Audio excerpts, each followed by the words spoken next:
Ladies and gentlemen, it's time to delve into the unceasing saga between Katt Williams and Kevin Hart. Recently, Katt made quite the entrance on Shannon Sharpe's Club Shay Shay podcast. And what a show it was! Spanning nearly 3 hours, Katt was in rare form, unleashing barbs at Steve Harvey, Michael Blackson, Rickey Smiley, and Cedric the Entertainer. Yet, the piece de resistance was his jab at Kevin Hart, accusing him of being nothing more than an industry pawn and fabricating his comedic roots. For years, these two have been embroiled in a verbal sparring match, their conflict playing out like an endless melodrama of celebrity tussle. Let's dive into the nitty-gritty of Kevin Hart and Katt Williams' lengthy feud. For almost a decade, these comic titans have been locking horns, with Katt's fiery remarks and Kevin's calculated retorts turning the comedy arena into a hotbed of rivalry. Imagine this scene: Katt Williams, unfiltered and unrestrained, throwing verbal jabs left and right. He didn't limit his targets to Kevin Hart, he even threw a punch at sports figures like Shaquille O'Neal dabbling in comedy. Remember back in August 2014? Shaq and Russell Simmons need to stick to their lanes. They ain't seen us trying to create a league for under 6-foot basketball players, so what makes them think they've got the chops for comedy just because they're rolling in dough? As if I'm going to let them take more from me like they did with Kevin Hart. Watch your back, you know? This ongoing comedy clash has been a buzz in the entertainment realm for ages. Fast forward to February 2016, during Katt's conspiracy theory tour stop in Atlanta's Phillips Arena. Katt was relentless, branding Kevin Hart as nothing but a marionette in the industry. This bold statement hit the headlines, with Vibe reporting Katt's insistence on his hard-earned status in comedy. Hart being a puppet ain't his fault, he declared, urging the audience not to scorn a fellow black man striving in the industry, even if he wasn't to everyone's taste. But Katt went further. He drew parallels between himself and other black comedians, stressing that his excellence doesn't negate the talents of his peers. He used a vivid metaphor, getting mad at Kermit the Frog when you should be pointing fingers at Jim Henson. Or like fussing over Donald Duck when Walt Disney is who you're really miffed at. Katt's eloquence was unmistakable.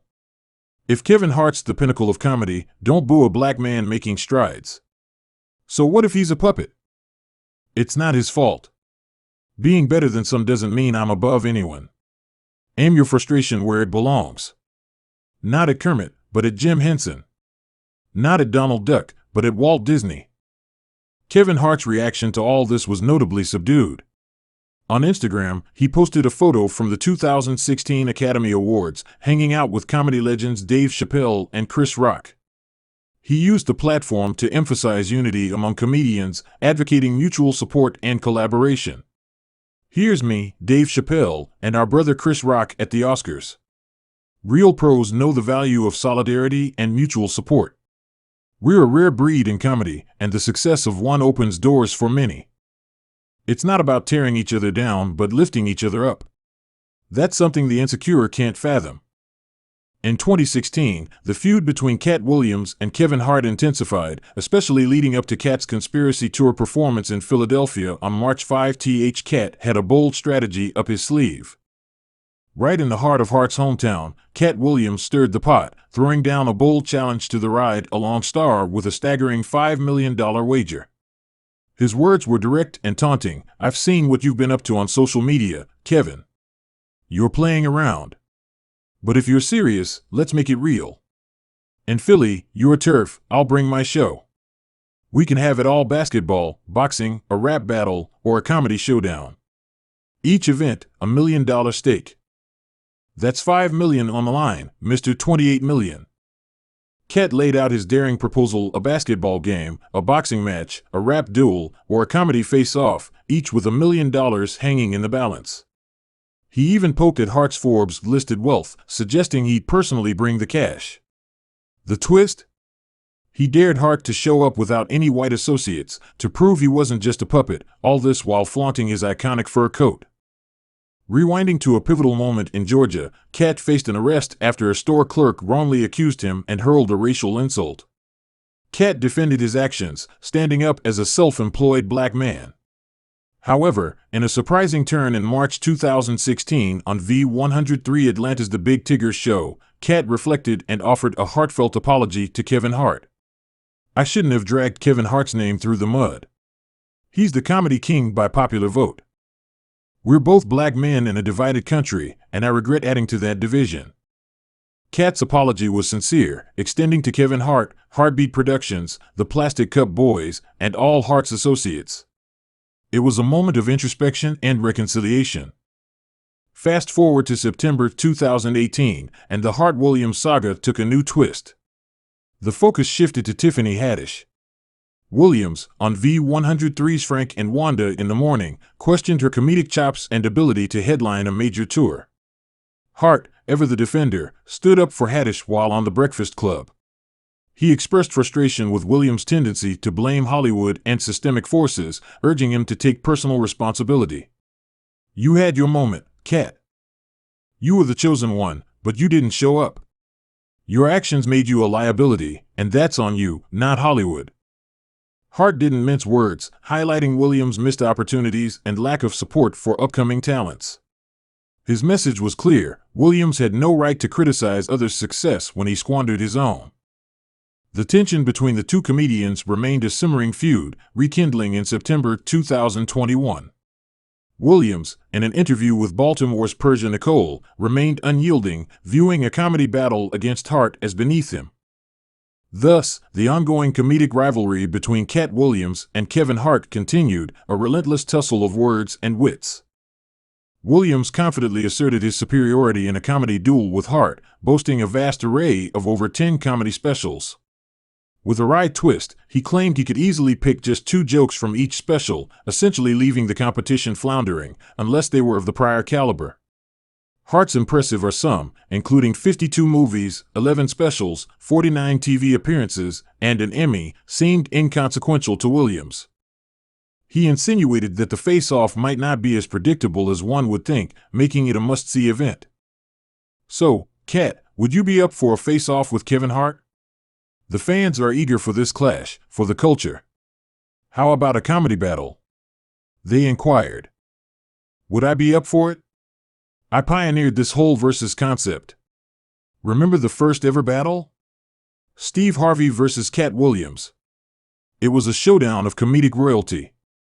So, questioning my interest in something I initiated is unnecessary," Williams replied. The rivalry between Hart and Williams was more than just simmering, it was a blazing inferno. 15 years in this town, and nobody recalls a packed house at a Kevin Hart show, no lines, no standing ovations. He landed with deals in his lap. Ever heard of a comedian hitting L.A. and snagging a sitcom and a starring movie role in their first year? That's unheard of. What does that tell you? Not long ago, Williams unleashed on Kevin Hart in an episode of Shannon Sharpe's Club Shay Shay podcast on January 3 Road. He spared no one, with Hart in his direct line of fire, even suggesting Hart might just be a product of industry manipulation. This verbal warfare between the two comedians was relentless. Responding to Williams' criticisms on the now renamed Twitter platform, X, Hart's reply was succinct yet loaded. "Time to release that anger, champ. It's actually quite sad," he posted. Following this, Hart appeared on ESPN's NBA Unplugged, humorously picking apart Williams' exaggerated claims from the podcast, such as reading 3,000 books yearly as a child or receiving a college offer at just 7 years old. "Good luck convincing me of that, whore. You lost me there," Hart quipped. Online, Kevin Hart's playful rebuttal seemed to reinforce the narrative that he might be an industry fabrication. The public often sided with Williams, speculating that he was unveiling hidden, sordid truths about Hart. Online comments echoed sentiments like, "Katt Williams, with an IQ of 163 and a wealth of life experiences, knows the secrets of many." Another read, "When Katt Williams spoke of choosing sides, it resonated with the simplicity of life's choices." Shifting focus from Williams' relentless critique of Hart, he didn't hold back in his industry expos. Williams was merciless, targeting anyone who crossed him.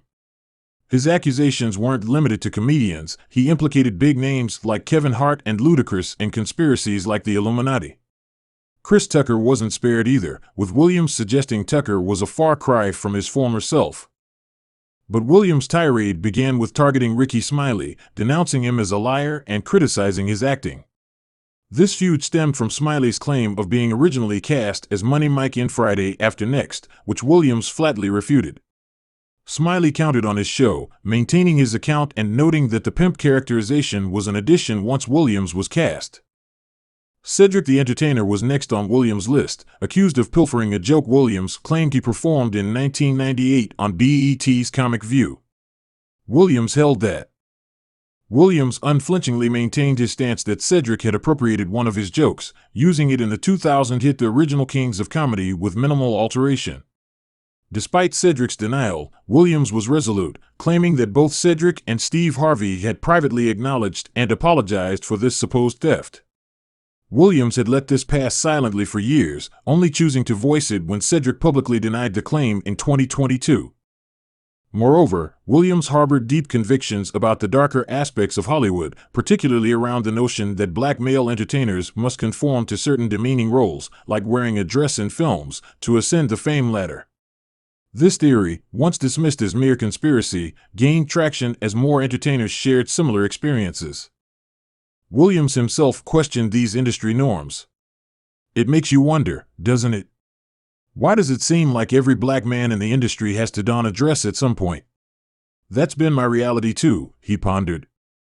Dave Chappelle stands out as a notable example, having famously rejected a $50 million deal from Comedy Central in 2006, refusing to compromise his principles, particularly around the issue of wearing a dress in films. His candidness on this topic during an Oprah interview highlighted his steadfastness.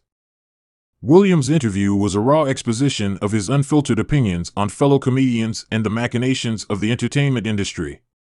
Shifting focus back to Kevin Hart, it's apparent that despite significant backing, Hart's journey in the industry hasn't been without its ups and downs.